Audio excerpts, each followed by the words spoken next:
would you consider Friday night a rough night for you? I mean, yeah, it was a pretty rough night. Things didn't go the way that we planned to. Things definitely didn't go the way I planned it to. But it's first game. It's the preseason. You're just supposed to learn from each game, and I just take that and just dump it onto the next one. How do you recover from that? Do you just pile up good days of practice, or how do you respond? Pretty much, you just kind of say, okay, that happened, and now dump it onto the next one. You got to improve on, and you know what you got to improve on, and the practice every day, just improve on what you did there, improve on, get better each day. Was this Sean encouraging you after those rough plays? Just to did he say anything? Yeah, he encouraged me. He's a good guy, like telling me that just keep on going, like we got you. I made sure to tell him like this is on me, and then he said, "Nah, we got you. Like I'm still coming to you. I trust in you." And it's very still like instills more confidence, instills more motivation. Like he still wants to come to me still, and it's just a great feeling. And I know I got to get better. That had to be really good to hear, especially in the moment. Yeah, 'cause, in the moment everything could be either better than it is or worse than it is. So it just kind of, I just felt down, and then he just came to me and said, "We got you. Like I'm still coming to you." It just felt really good. It kind of uplifted me a little bit and just helped me even more to know what I got to work on. Do you think your practice week improved as a result of that? I think so. Yeah, just improving on what I need to do, staying more locked in, and just treating every day treating every rep like it's a game rep, and just keeping that motivation going, keeping that fire going. What happened on the very first pass from Sean? First pass, nothing really out of the ordinary. I kind of ran my route a little bit shorter than I should have, but I think it was just kind of you can't really explain it, like just kind of overthrows happened first play. I'm not gonna speak for Deshaun, but it was his first play in I think almost 2 years, so you can't really say anything on I can't really say anything for what happened on it. And then the two passes to you after that, what happened in your mind? I mean, you saw what happened, but why did it happen? I just dropped it. There's things that's unexplainable, there's no excuses for it. I just dropped the ball. How did you respond after that? I mean, I think sometimes it's how you come back from something like that. So, what was your mindset, or what kinds of things have you set yourself to do after that? I just set myself to catch more balls and more in the positions that aren't as natural, whereas kind of that little in-between area, just catch more there, getting more reps there, just knowing that that's where most balls are going to be thrown, in that kind of in-between area, and just repping those and keep on repping it. With this wide open, there's a lot of positions to be won here. Do you think you were putting too much pressure on yourself, maybe? Maybe that could be a thing. Again, there's no excuses for me dropping the ball, but I can see I was probably a little bit too into my head, too trying, pretty much pressing and not letting the game come to me. And I think that's a thing that I need to work on and get better at that part as far as mentally.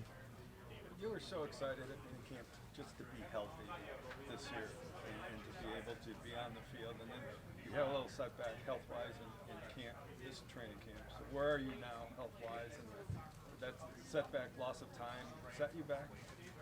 I would say it didn't really set me back in terms. I think it more set me back a little bit mentally than physically, just because it kind of like I had a good spring coming back from camp. I'm excited to get ready and get on the field, and then boom, that happens. Now it's kind of like oh crap. But thankfully it wasn't as bad as I thought it was originally, and I was able to come back and pretty much just had to get back into the game mentally and just get my wind back as well, which is the main thing physically that set me back a little bit. Do you feel that these two practices with the Eagles are really important for you?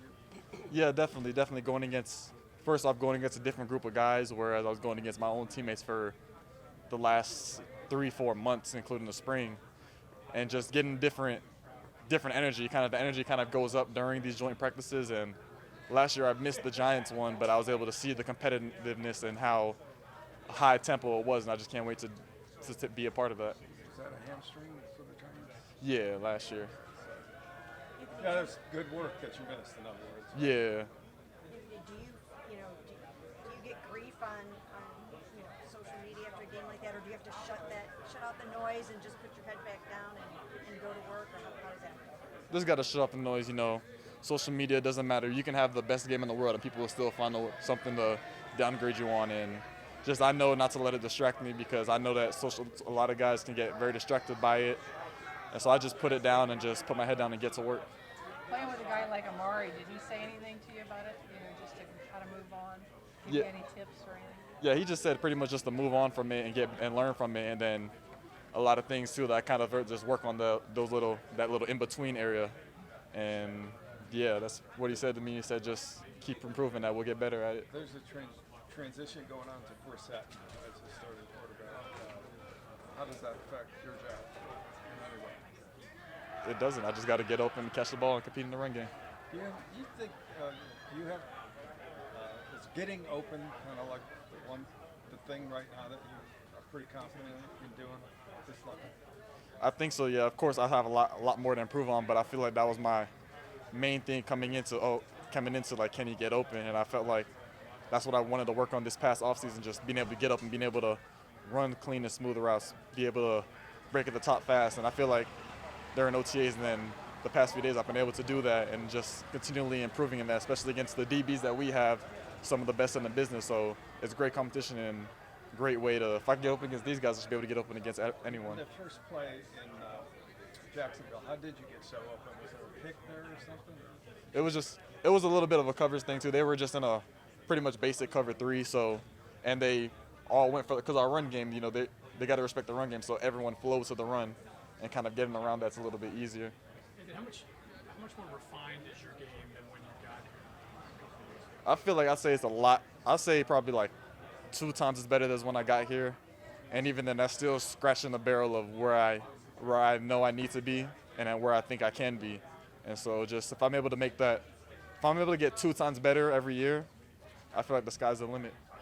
Did you add anything? You talked about kind of getting back to the basics and learning your routes.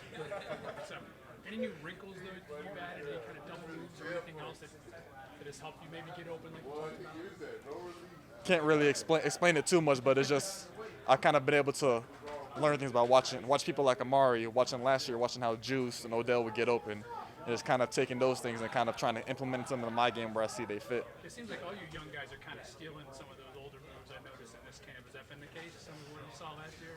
Yeah, it's a good thing about playing with a lot of vets and having a lot of younger guys. We can all bounce ideas off of each other, and then we each have our little things that we're really good at, and so we're each able to use every little thing to our advantage. With Jakeem being out, do you envision any returns in your future this season? I'm always prepared, you know.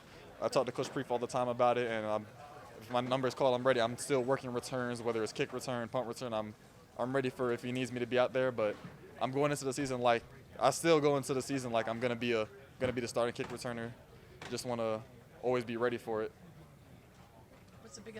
Is the biggest challenge for you now, is it technique or is it mental still?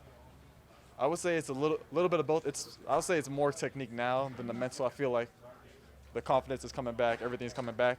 It's just refining my route tree even more and refining releases and just getting open.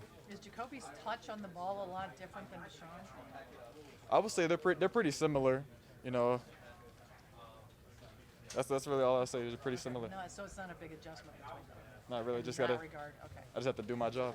Do you reach back out or hear from, Jarvis or Odell, after, with words of encouragement, after like a couple drives? I didn't, just because they're all going through their own things right now, so I don't want to be an extra bother to them. I know they're both going through their own things, but I'm sure if I reach out to them, they'll respond and they'll give me some words of encouragement. And those guys they were good guys when they were here, and I was looking up to them and playing with them. And I've been able to keep that friendship throughout the offseason and throughout this season.